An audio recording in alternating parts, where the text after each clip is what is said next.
Bueno, la rendición de cuentas sigue estando con el foco de la atención, ¿no? Ustedes saben que ya está en discusión en el Parlamento para repasar los principales puntos que se tuvieron en cuenta al momento de planificarla, de realizarlas, que recibimos a la directora de Política Económica del Ministerio de Economía y Finanzas, Marcela Benciona, que le agradecemos mucho que nos acompañe en esta mañana, porque ha sido el tema, creo que desde que se conoció el detalle y qué iba para qué cosa, cuánto se destinaba para cada rubro, ha estado el cuestionamiento, obviamente, hacia el Ministerio de Economía y hasta hacia las principales autoridades del Ejecutivo.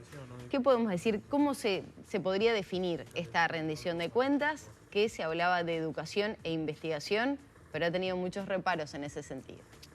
Buenos días, muchas gracias por la invitación. Nosotros vemos a la rendición de cuentas, vamos a explicarle a la gente qué es la rendición de cuentas. La rendición de cuentas es la instancia anual en la cual el Poder Ejecutivo le presenta al Parlamento un balance de lo ocurrido el año anterior, en este caso 2021, y se presentan los planes para los próximos años y, por supuesto, en este caso, los recursos destinados para esos planes en los próximos años. Nosotros creemos que esta rendición de cuentas es muy auspiciosa porque es la primera rendición de cuentas desde que este gobierno asumió, en la cual uno puede dejar un poco la pandemia atrás. En estos 2 años de gobierno, la sociedad toda tuvo que destinar 2.000 millones de dólares al pago de las necesidades por la pandemia, tanto sanitarias como económicas, para apoyar a las empresas, sobre todo a las micro, pequeñas y medianas empresas, y a los trabajadores para transitar esta pandemia. Eso implicó recursos del Estado, que son de la gente, para atender esa situación. En esta rendición de cuentas, mirando hacia el futuro, se pueden destinar recursos a otras áreas que no son esas necesidades de pandemia. Y eso, de alguna manera, marca un punto de inflexión muy importante que nos da satisfacción porque podemos mirar con mayor profundidad el futuro. Nosotros nunca perdimos, pese a la pandemia, esa mirada de futuro, esas luces largas que la ministra de Economía menciona permanentemente, esas luces cortas que implican atender las necesidades hoy, pero esa mirada de largo plazo. Pero de alguna manera, en esta rendición de cuentas se pueden incrementar los recursos asignados a esas prioridades de futuro tan importantes como son la educación, en este caso focalizado en niños y adolescentes, básicamente esa transformación educativa, básicamente enfocada en lo que es la ANEP, ¿sí? Seguridad. Yo escuchaba recién a los compañeros anteriores hablando de las necesidades que a veces hay en estas distintas en el sistema, y en ese sentido la seguridad es un foco principal. Estamos hablando de la incorporación de 1.000 efectivos nuevos entre policías, bomberos, de la compra de chalecos para el personal, de compra de patrulleros, helicópteros, motos, necesidades para que de alguna manera se pueda asistir a la población en esta área tan importante. Después se habla también de innovación. Entendemos que es muy importante el área de innovación, que básicamente implica aplicar todo el conocimiento científico a la generación de productos que se puedan comercializar, que se puedan vender, que puedan generar empleos, y eso nos parece muy importante, y ahí se han focalizado recursos. También se han focalizado... Ahora, quiero aprovechar porque así vamos abordando cada una de esas temáticas que va señalando. Sí. Ayer tuvimos acá al astrónomo Gonzalo Tancredi, que nos daba cuenta de la realidad y de lo que se había anunciado que se iba a destinar a ciencia, investigación, tecnología, y de alguna manera son esos 25 millones de dólares, si no me equivoco, que hay una parte, y el grueso de todo eso, que va a la transformación de alguna manera del ICAO. O sea, se crea un nuevo instituto para lo que es el desarrollo audiovisual. Sí. ¿Con qué objetivo eso y por qué no el destino de ese dinero a seguir desarrollando proyectos innovadores de ciencia, de investigación, que de alguna manera el gobierno era lo que había anunciado, después de lo que fue la pandemia estos 2 años y el desarrollo que hubo en nuestro país a nivel de la ciencia. Sí, saquemos lo que es el ICAO de alguna manera de esos 26 millones de dólares que se agruparon en el rubro de innovación, es para innovación y para otras áreas como por ejemplo esta agencia audiovisual que se crea asociada a lo que sería el ICAO. Pero digamos, si restamos los 12 millones de dólares dedicados a esto de la nueva agencia audiovisual, entendemos que es un área muy importante, generadora de empleos y de dinamización de la economía. Estamos hablando de unos 10 millones de dólares dedicados a la innovación a través de la ANI, que se agregan a otros 4 millones de dólares que se destinan para la ANI, para la ciencia, y hay que agregar a todo... ¿Por qué eso no ingresa dentro de cultura, que es lo que se reclama de alguna manera? El Ministerio de Educación y Cultura se sienta en la ANI junto con el Ministerio de Industria a definir los proyectos y la programación y los planes de esa agencia y los proyectos a apoyar, que incluyen tanto ciencia e investigación y también proyectos de innovación. Claro, pero el punto es que, viéndolo así, y lo decía Tancredi ayer, es un 0,02% de aumento efectivo para lo que es realmente ciencia e innovación, porque lo que estamos tratando de plantear es por qué 2 áreas tan distintas, casi el 50% se va para lo audiovisual, que es por lo menos lo que se ve así, a lo charrúa, y no a ciencia y tecnología, que termina siendo, como lo decía ayer Tancredi, un 0,02 de aumento, cuando se dijo que se iba a focalizar en esa área y no tanto en el audiovisual, que por supuesto es importante, pero no es ciencia y tecnología. A ver, nosotros tenemos que ver todo integralmente. No podemos solamente mirar los recursos adicionales que se agregan. Si uno mira los presupuestos de lo que puede llegar a ser la UDELAR, por ejemplo, que lo mencionaba ayer la ministra de Economía, que es de unos 470 millones de dólares, ya la sociedad tiene puestos en determinadas áreas muchos recursos, ¿sí? Lo cual implica, de alguna manera, cuando uno va a agregar recursos nuevos, priorizar distintas y otras áreas. No, sin dudas, pero se había hablado de que al priorizar se asume que es algo extra. La más allá de lo que priorización ya está. es extra y este dinero adicional es extra, que estamos hablando de 10 millones de dólares para innovación y 4 millones de dólares adicionales para la ANI. Pero sí es un 0,02. Esos 14 millones de dólares son para la ANI, claro, el para tema investigación. Es que en el peso del Perdón que termino, déjame terminar. ¿Sí? Esos 14 millones de dólares son nuevos para la ANI, que se dedica a ciencia, investigación y a proyectos de innovación. Además de eso, pensemos en, por ejemplo, lo que es la UDELAR, que tanto ha sonado en estos días. El 80% de lo que destina la UDELAR de recursos son a salarios. Los salarios en esta rendición de cuentas, y es otra de las innovaciones y de alguna manera de las buenas noticias que trae esta rendición de cuentas, se van a recuperar los salarios públicos, un 6% real de aquí al 2025, digamos, el último ajuste sería en el 2025, tanto en lo que refiere a la Administración Central, COFE, como a la enseñanza, que se está terminando de cerrar el acuerdo, pero hay un preacuerdo vinculado a eso. Y esos son recursos adicionales para la investigación, esos son recursos para los investigadores. Entonces me parece que se ha armado una polémica y se ha focalizado un tema en esto que ustedes me están preguntando, y estamos perdiendo de vista lo que es la rendición de cuentas y todos esos recursos. Estamos hablando de 10, 12 millones de dólares. Estamos hablando de 500 millones de dólares. Para entenderlo. Pero estamos hablando de 500 millones de dólares adicionales que se están dando en 23 y 24 para educación, seguridad, infraestructura, innovación y para recuperación del salario real de los funcionarios públicos, que eso obviamente atrás también influye en la recuperación de las pasividades, porque como ustedes saben, las pasividades están atadas a los salarios públicos y privados, y de alguna manera eso marca también un compromiso de este gobierno que se está cumpliendo y que de alguna manera había dudas de si se iba a cumplir ese compromiso asumido en la ley de presupuestos, si se iba a poder cumplir, y hoy se está anunciando el cumplimiento de ese compromiso y el apoyo a todas otras áreas, porque también eso, lo que ustedes plantean de por qué no aquí y por qué no allá, también la ANEP podría decir, ¿por qué no me dan a mí esos 10, 12 millones de dólares? Hay que dividir los recursos que son muy escasos. La y eso también me parece que es muy importante. 45 millones para este nuevo periodo, digamos. Para 2023. Claro, ¿sí? el año que viene.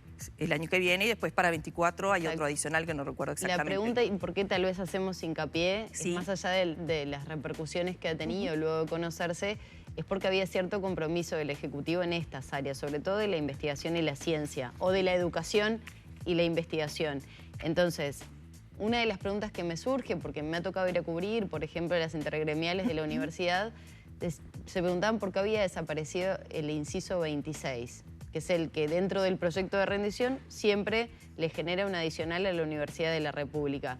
Y por otro lado, cómo se está manejando esa posibilidad de recuperar los ingresos que se quitan por el adicional del Fondo de Solidaridad. Bien, muchas preguntas. A ver, el compromiso, pero eran todas del mismo tema, por eso el compromiso de la innovación y de destinar más recursos se cumplió.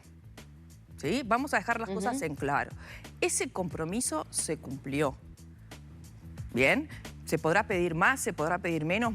La mayoría de los incisos pidieron más recursos, pero entendamos que aquí los recursos son finitos. El gobierno uruguayo y la sociedad toda se endeuda entre 2.000 y 3.000 millones de dólares todos los años, porque todos los años gasta más de lo que recauda, ¿sí? Si el país sigue creciendo, parte de ese endeudamiento se puede pagar con la mayor recaudación futura y ese crecimiento. Esos son los compromisos, ¿sí?, que hay con el crecimiento de la economía, que vienen atados a posibilidad de aumentos a la universidad, por ejemplo. Lo que estoy diciendo, lo que uno fija hoy para la rendición de cuentas del 23 y del 24 ya toma en cuenta el crecimiento que va a tener la economía, ¿sí? O sea que lo que estoy diciendo es, el país se endeuda y paga parte de ese endeudamiento con el mayor crecimiento. Pero aquí no hay, y la ministra lo ha dicho en varias oportunidades, el Ministerio de Economía y Finanzas y el gobierno no está sentado arriba de una montaña de dinero que no reparte, como parecería que a veces ocurre en estos debates o en estas instancias en las cuales surge el tema. El Ministerio de Economía y Finanzas y la sociedad está sentado arriba de una montaña de deudas que tiene que pagar y tiene que definir a dónde direcciona esos recursos. En esta oportunidad se destinaron más recursos a la innovación por esos 14 millones de dólares que estoy mencionando que son nuevos, por ese adicional que se le va a dar a la UDELAR y a todos los organismos públicos para atender esa recuperación salarial y por los recursos que ya se dan y que insistimos. El adicional es a nivel salarial entonces. El adicional es a nivel salarial y en la ley de presupuestos también se le dieron más recursos, ¿no? O sea, ya la universidad ya tenía un incremento de recursos otorgado en la ley de presupuesto. Esto que usted decía justamente de la percepción de la montaña de dinero y la montaña de deudas, que también está bueno hablar sobre eso, va de la mano muchas veces de lo que era el famoso ajuste fiscal del cual se habló y de la regla fiscal que, como ustedes mencionaron, es lo que permitiría hacer esta distribución. ¿Qué es eso? ¿De qué se trata? La regla fiscal, que tiene un nombre como muy complejo, parecería que es algo como muy complicado. Por eso, no está es bueno más ni menos lo que hacemos todos en nuestras casas, que es gastar en función de lo que nos ingresa, ¿sí? Del dinero que tenemos, del salario que tenemos, o los diferentes ingresos que podamos llegar a tener, ¿sí?